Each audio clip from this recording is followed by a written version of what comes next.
Yan na, minamind conditioning na tayo. At hindi ito malayo sa katotohanan dahil may problema tayo sa COMELEC. Pagdating sa 2028, kunwari lang, magkadikit sila sa survey. Tapos papasok na si Garci. Yang Garcia na yan sa 2028 as COMELEC. Tapos tayo. Tandaan po natin, ang dami nating naging problema sa COMELEC. Pagtakbo ni Leni bilang presidente sa 2028, sinimulan na at eto na. Kinakargahan na nila. And then this week we'll try to come out with the preference. But for the first time, we're probably going to publish something. The big chunk This of is presidential election preference. for 2020. Kung yung preference sa 2028 presidential election. 28, a big chunk of the surveys commission, but Survey ito, pag-usapan natin. the parts that we can now share are quite telling. No? For example, the vice president's numbers went down for the first time in 4 quarters. Yan na nga. Okay. No. Si Ating, yan na nga. Atat ka, banata mo na si Sara. Atat na atat eh. Yan na nga. Sige, yan na. Sige. Paano ba sinasabi niya? Bumaba sa survey si Sara. No, this is for 2028 Okta Research. preference. Yeah. Then the number 2 is not anymore a universe away. Okay, the number 2 person is now just what 9 between 9 to 12 points away na. So yung gap nagnarrow na po, and just in 1 quarter. So we'll come out with a more systematized report next week na siguro. Yan, okay. Ito na yan. Okay, ito optics niyan. Ito gusto nilang palabasin dito. Ito naratibo dyan. Si Sara bumaba sa survey. Tapos, yung pangalawa, tumaas. Which is si Leni. Bumaba si Sara, si Leni tumaas. At ang distansya nila ay 9 to 12% na lang. Anong ibig sabihin? Yung nangyayari sa impeachment na ginagawa sa Kamara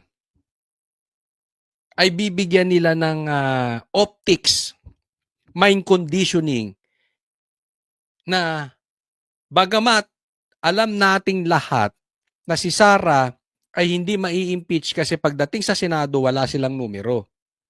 Pero bumababa na. Kasi nakikita na ng taong bayan ang kasiraan at ang kabulukan ni BP Sara. Ganyan po ang optics na gusto nilang palabasin. Nakikita na po natin. Yan naman ang sinasabi nila eh. Malayo pa yan. Kaya nga may impeachment. Diba? Sagutin ni Sara.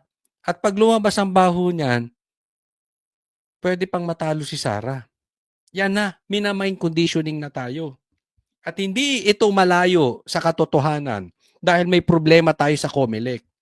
Pagdating sa 2028, kunwari lang, magkadikit sila sa survey. Tapos papasok na si Garci. Yang Garcia na yan sa 2028 as COMELEC. Tapos tayo. Tandaan po natin, ang dami nating naging problema sa COMELEC. Hindi nila maitatanggi yan. Ang daming overvotes. Doon pa lang hindi na nila mapaliwanag. Si Bam Aquino at saka si Kiko na wala naman sa survey biglang nanalo. Kahit nga ata sila Tito Soto, sila Lacson wala sa survey. Ha?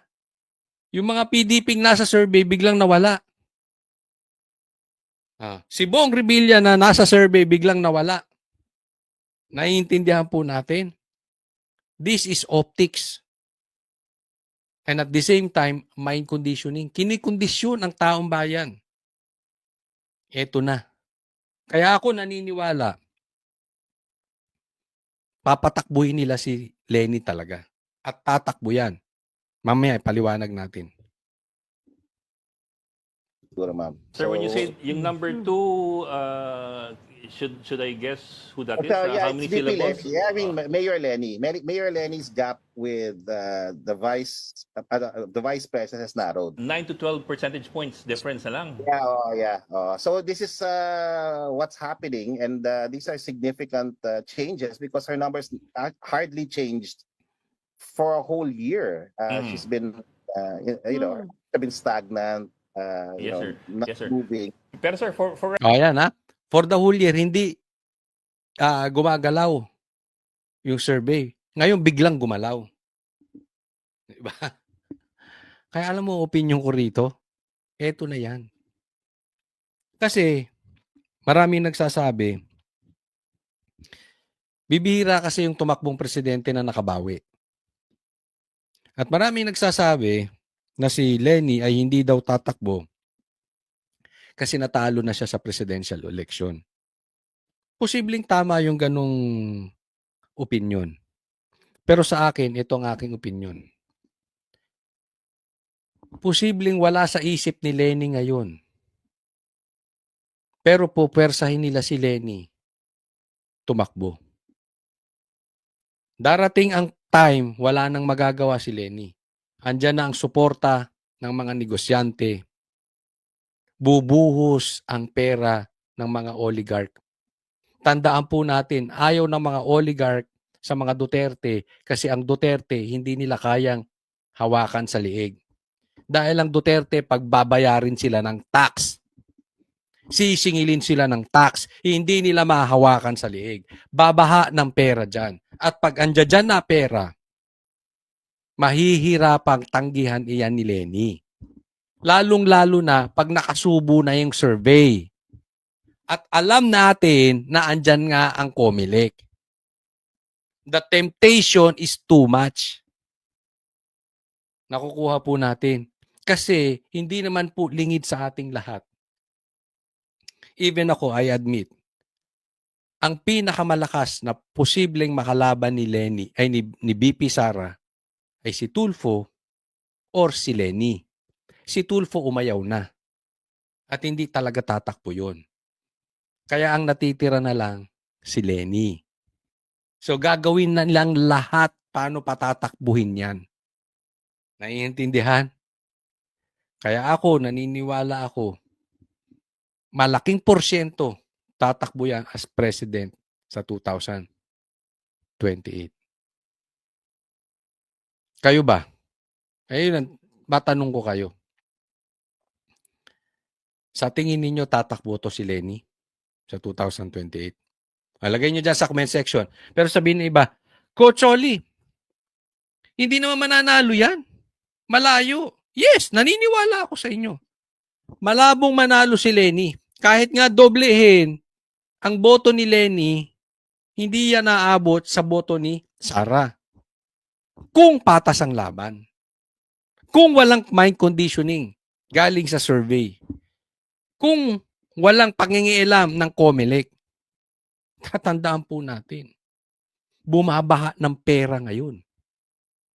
Papansin nyo, grabe na ang korupsyon sa Pilipinas. And yet, ang daming tahimik na sundalo, ang daming tahimik na congressman, ang daming tahimik na senador. Diyan pa lang makikita ninyo, bumabaha ang pera. Meron pang troll army yan eh. Sinabi ng mga Marines yan, nagbabayad ng trolls yan, hinahatiran nila. Even media, mukhang pera. Mainstream media, bayad. Naiintindihan natin. So kung patas ang laban, alam natin walang binatbat to si Lenny. But remember this, hindi lalaban ng patas yung mga yan. reference lang para may clarity tayo. Kung 9 to 12 percentage points difference lang for your last survey, the previous survey, ano po yung gap noon? That was double digits. So ang punto dito, kung ngayon, konti na lang ang gap, dati ba ilan? Malaki, kasi double digits. Ngayon, nasa single na, nasa 9%. So, in short, humihina si Sara. Ito, tanong. Humihina ba si Sara or lumalakas si Lenny? Abangan natin yung sagot.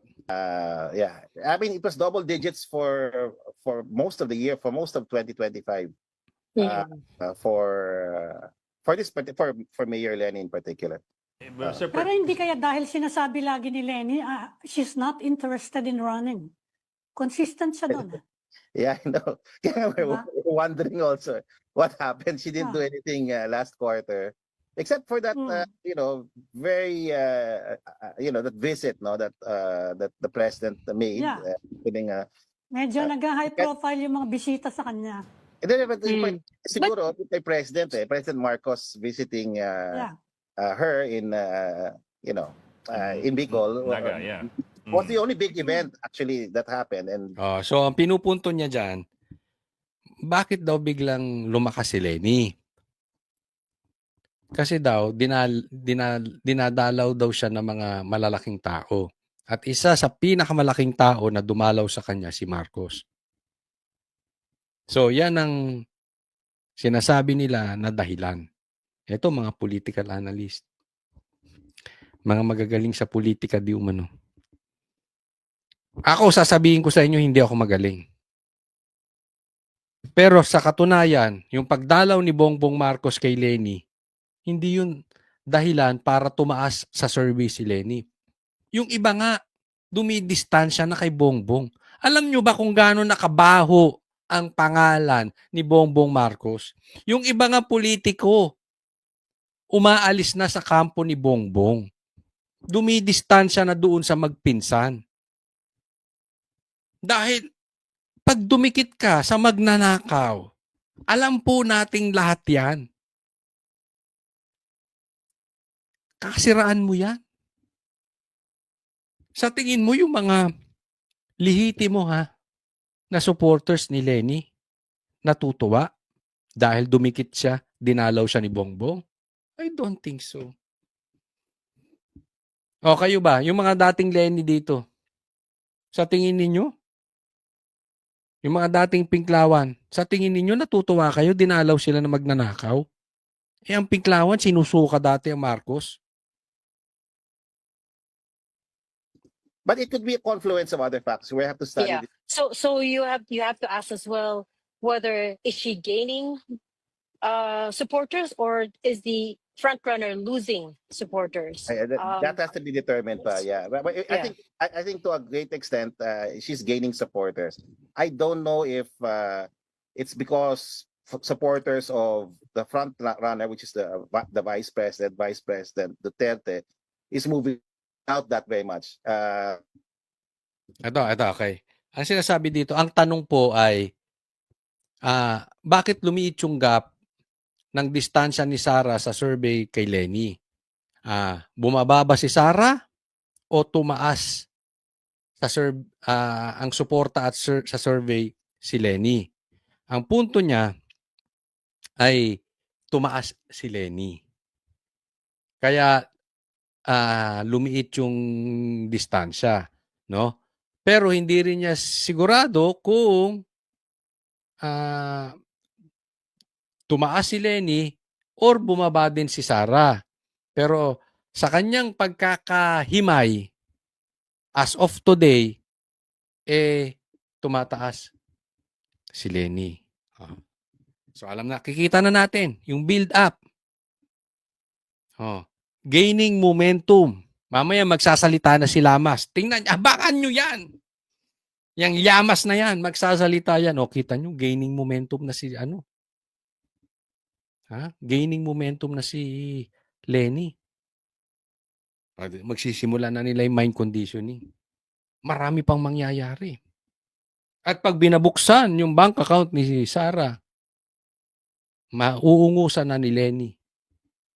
Tapos, ayan na, pasok Comelec. Tapos na. Diba? So, yan ang style. Abangan ninyo. Tandaan nyo po itong sinasabi ko, ilista po ninyo. At pag nangyari, sabihin ninyo, nakachamba na naman si Cotsoli.